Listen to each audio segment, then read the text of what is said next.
Several area fire departments came together this weekend to do some real heavy lifting as they trained to rescue people trapped in vehicles. KTIV's Nathan Price has more on that story.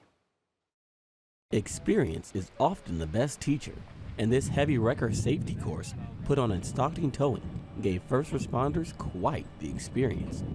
The unique training was put on with the help of Crossroads Training out of Terre Haute, Indiana, and saw multiple fire departments using heavy wrecker equipment to help in rescue situations. This is the first time we're hosting something like this with bringing in Crossroads Training.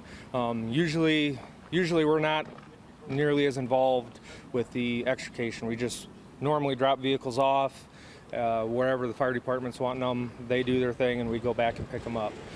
So having this on site and being able to use commercial vehicles and whatnot, and then also use our heavy wreckers is a new experience for us. The owner of Crossroads Training, John Shackelford, says they travel all over the country teaching fire departments techniques to help save lives.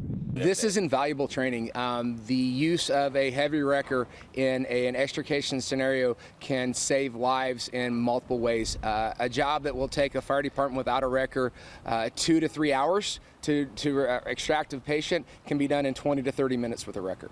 These are situations no one wants to find themselves in, but for first responders, training in these worst case scenarios helps to quicken their response time, which makes a big difference.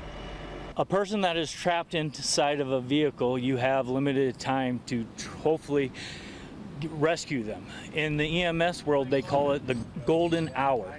So what they want is from the time that they have the accident, they want them extricated and into a hospital so a surgeon or the medical field can take better care of them and hopefully save their lives.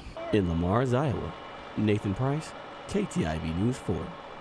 Stockton Towing says the training was at no cost to the firefighters thanks to donations from several local sponsors.